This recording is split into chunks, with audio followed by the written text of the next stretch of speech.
Carl Jung started his psychological career with his On the Psychology of So-Called Occult Phenomena, published in 1900, which was heavily influenced by the work of Pierre Janet, before following it up with a series of superb scientific investigations into psychophysiological complexes. As a summary, Steve Richards writes in the 44th bulletin of the journal Neuropsychoanalysis, quote, Jung developed the concept of the complex from the associative psychology of Theodor Ziehen, and from Joseph Breuer's and Sigmund Freud's ideational complexes, to include Janet's subnuclei of consciousness as being empirically demonstrable and clinically treatable in both normal and pathological subjects. Steve has highlighted there, empirically demonstrable. Jung, along with Franz Riklin, was able to demonstrate not just the existence of complexes, but some of their properties too, primarily through his investigations into word association. Similarly to Janet, he showed that complexes were related to an event or a circumstance in someone's past,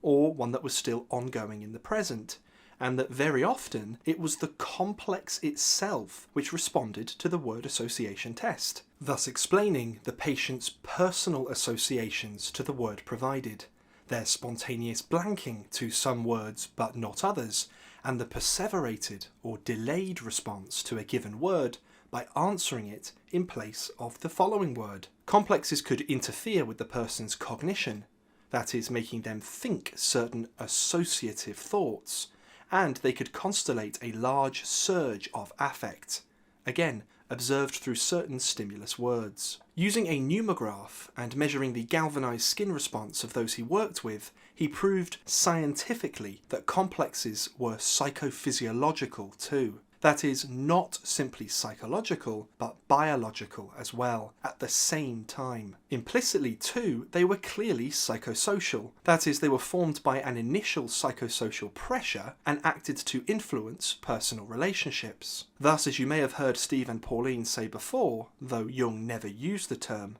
complexes are bio-psychosocial. Moving into more detail, the late Dr. Anthony Stevens aptly provides a summary of what Jung believed complexes to be.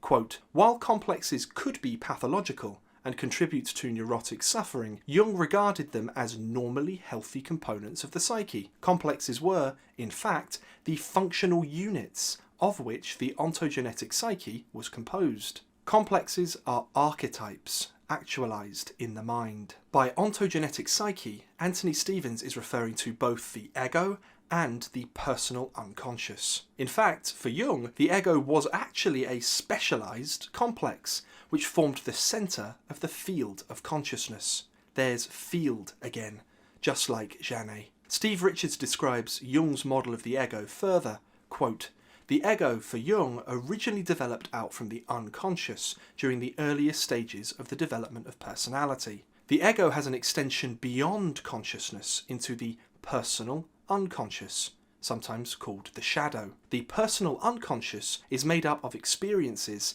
systematized into complexes. They could variously be conscious, partially conscious, or unconscious, and may innervate the body and or affect psychosocial relations and adaptations. They formed associatively around a deeper universal core of innate representational images and anticipations, derived in part from instincts, but configured into patterns of action that he called archetypes. The complexes of the personal unconscious were all capable in principle of becoming conscious, albeit that some of their content had become associated to a given complex without them ever being conscious to the ego. In such cases, the experiences that formed these contents had not been registered by the ego, being the product of psychodynamic processes such as suppression or repression. Out of the three models that we've discussed so far, Jung's is the most refined, specifically with respect to the causal agents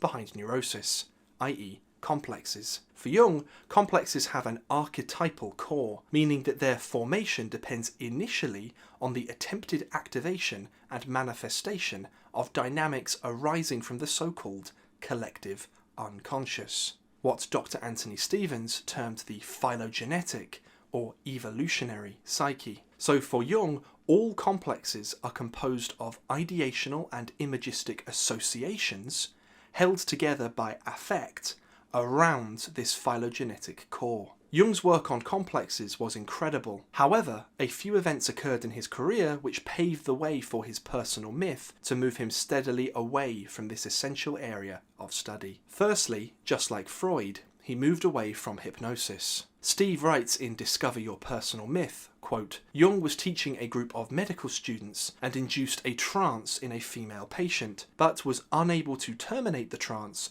and bring her safely back to normal consciousness, despite shaking her violently by the arms. This shocked him with the obvious loss of professional status and persona. He decided to blame the method, hypnosis, rather than himself.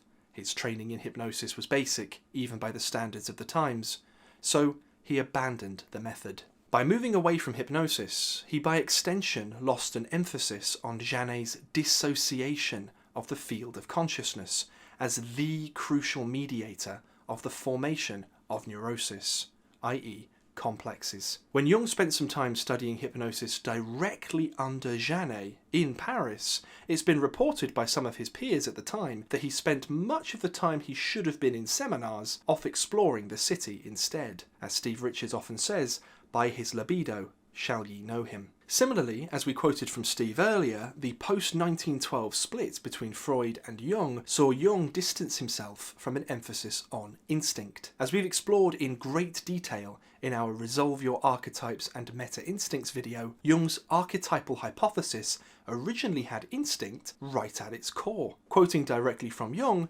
archetypes are the self-portrait of instincts. However, much of this emphasis on instinct was clouded in his later writings, as he explored mythopoetic representations of the so-called archetypes instead. Dr. Anthony Stevens, in contrast to the mainstream Jungian tradition, highlighted this element out of Jung's writings in his great 1982 synthesis of Jung with evolutionary biology and ethology.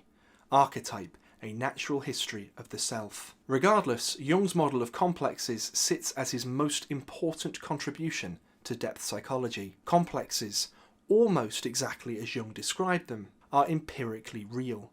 As per understanding trauma, Jung has contributed significantly.